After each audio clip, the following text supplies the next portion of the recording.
feel good about myself.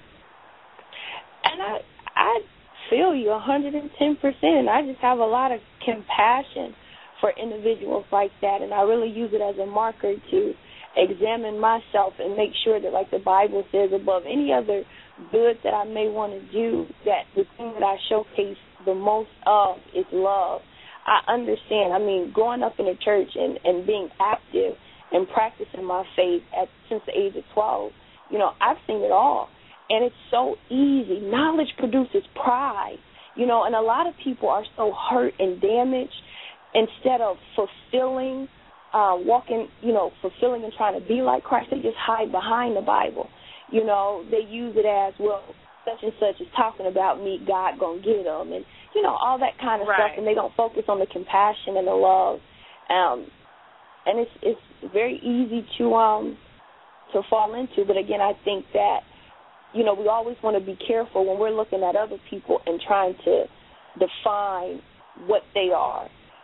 For me, I always try to look at other people and then try to define what I am. If I identify myself as a Christian and then I look at that behavior and I say, wow, there's nothing about that exemplifies Christ or represents Christ, then the first thing that I'm doing, instead of saying what they are or what they ain't, is I'm looking at myself and saying, wow, I wonder if I do that same thing, I think it's probably easier for me to distance myself from that and just look at it and say, oh, you're annoying. It's just because I don't identify myself as a Christian. I just remember the last time I met a compassionate Christian. That's all I got to say. I don't remember the last time. I'm going to keep it real. I'm sorry, Dominique, it ain't nothing personal, honey, but how old are you? 26. 26? I'm sorry. I don't remember the last time I met. I met a bunch of judgmental Christians. Every time I run into one, they quoting everything under the sun. And, in fact, the minute somebody quotes something, I'm walking to the left because I'm like, yeah, I know your story. Because the minute you're trying to put forth some type of image to me, I'm going to the left. And surely you know that. We talk about this all the time. We be going head to head. And we do, and I mean, although the numbers are few, I got to say that I have had the privilege of meeting a few compassionate Christians and people that you can count on one hand.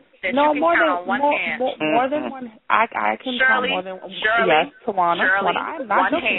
hand. I agree with Tawana. You're generalizing an entire group of people based on experiences, which I have also had those same experiences, but I can also say I've had the opposite, where I have met a generous amount of people who are really amplify God's love.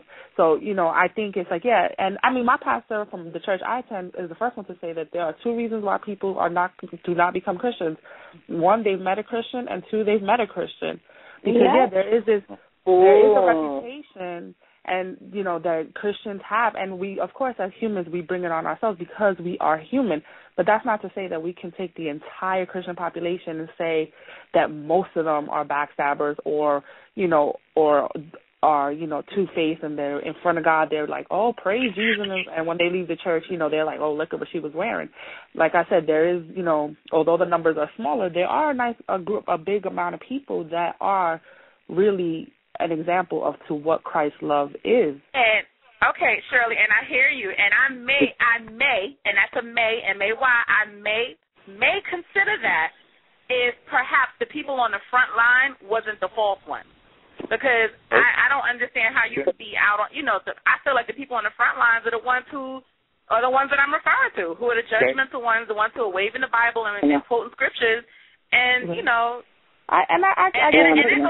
that goes back to the leaders of the church. And I mean, me and you discussed this a lot, Shirley. I mean, how do we have people who are supposed to be leaders of our church committing all types of ungodly things? And I understand it's a process and all that good stuff. Can I then point out that it's not about anybody who is a Christian and really understands the Bible knows that it's not about conforming to a religion or a church. It's the primary part of your relationship with God is just that, a relationship with God. And any church that follows the Bible is going to promote that first above all else, that you are establishing a relationship with God, because that is what counts in the end, not whether or not you got along with your pastor, or if your pastor, was with someone from the choir, or if your church members I agree, but doesn't the religion also encourage people to come to the place to dwell amongst those who are similar? So how could you come to a place to dwell when your leader is gallivanting and I don't get that. Can I take a stab at that? Can I take a stab? Go ahead, Brother Mike. Go for it. Do you want to go first, Brother Hunt? Or? Yeah, let me do this real quick. Christ also says... I was just trying to get the male energy in there for a second, that's all. Christ also said in the parables, let the wheat and the tear grow together. The wheat and the tear look alike. You can't tell a difference. The only person who can tell a difference really is the angels, and that's the one who does the separating. So inside of the church, you're going to have wheat and you're going to have tares. The tares' job is to choke out the wheat. But at the same time, the real wheat, that is God's wheat, it can't be choked out. It helps to strengthen the wheat until it's separated. So you're going to have both kinds in the church till Jesus comes. Well, and I'm done.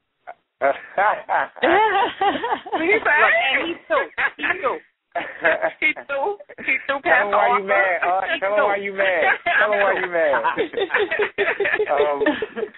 I passed the ball on. What I wanted to say also is that, one of the things that Christ talks about, or that the Bible talks about upon the Christ consciousness returning and Christ returning, is the fact that the first place that he's going to start in and cleaning things up is in the church. So we have to ask ourselves, you know what I mean?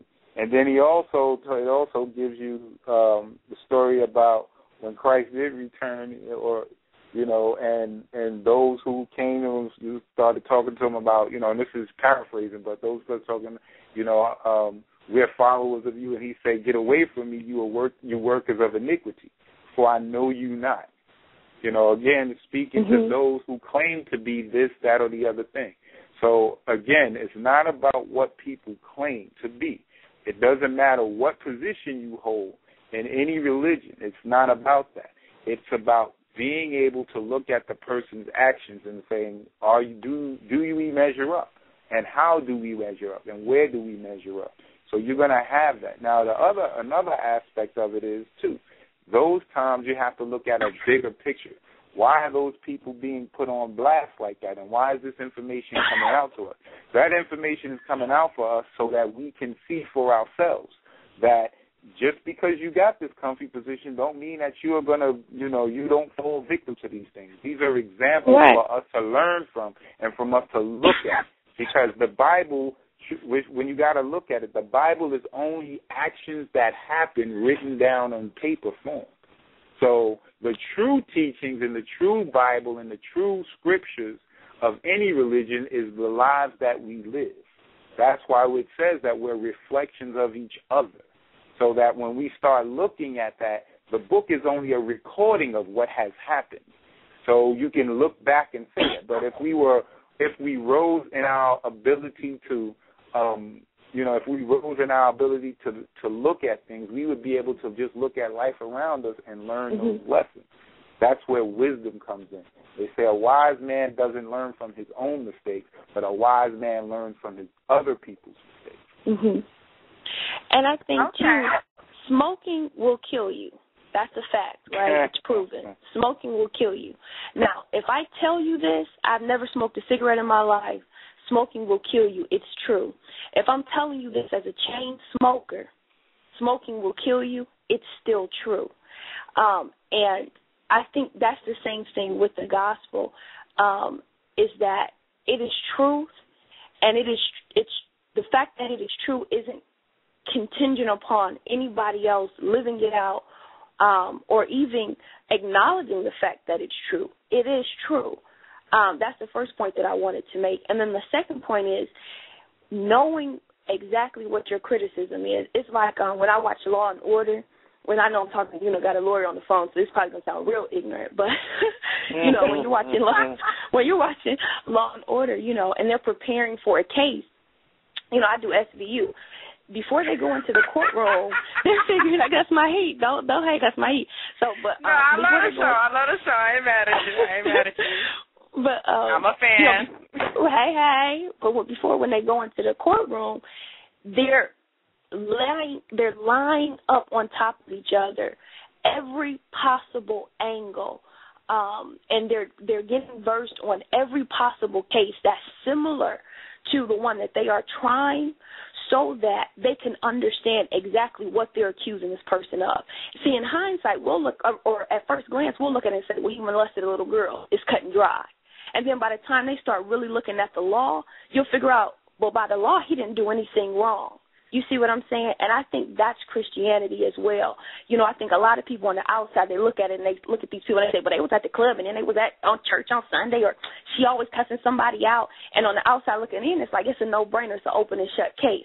But I think the closer that you look at the scriptures and what the Bible actually says about sin and about our need for Christ, you'll figure out, or you'll see a lot of the people that we were judging harshly, we should be having compassion for and praying for, because they're walking out the same journey and process that we are ourselves. Not to excuse them, because the Bible says that teachers will get a harsher judgment, but that is a judgment that comes directly from God when he begins to hand out all of his judgment to all of us, you know.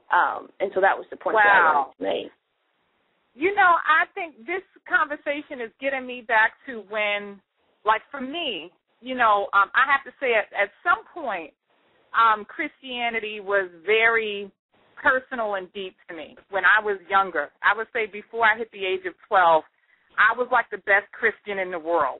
And that may sound crazy, but it was, you know, I read the Bible, you know, I was filled with, you know, so I look from what I think I was filled with the Spirit of Jesus. I think for me, life was very simple. You know, like, I was G-Zetta. I was just, and I think it was for me, I can say it was, I don't know. Christianity gave me simple rules. It gave me a simple formula. And as a young person who was largely afraid and intimidated by the chaos of life, it gave me structure, and it was very comforting. And so I'm listening, you know, to all of this, and I'm trying to find out what happened at that point where Christianity or religion no longer served my needs. And I don't know when it... No, what? I can't I'm joking, say that. I'm joking. No, you're not. I'm just kidding. Look, you know, but if you know, and I don't know I don't even know. I'm not even sure if I know what it's not. But I definitely don't know what it is. What happened? But I do have to say, for me, that after that, religion became largely cultural. After the age of 12, I have to say it became a cultural thing for me. And then at another point, even later, it became something completely foreign and completely different. Whereas, like, now I'm at the stage where I don't understand what a lot of Christians are saying. Like, it just doesn't, you know, that whole concept of God-fearing is, you know, it doesn't sit well with me. You know, that whole concept of God judging your actions doesn't sit well with me also. The concept of heaven and hell, the concept of Satan, I have, like, serious issues with that, because I have to say that for me, and I'm speaking for, you know, people who may feel like me, because I feel like I have to be the voice of the underdog. I have memories of past lives. I believe in reincarnation. I feel or have memories of lives that I have lived before. And I remember I said this to someone who I respected a great deal. I said, you know, hey, I know one of my past lives. And, you know, and I don't know why, I was a fool, but I said,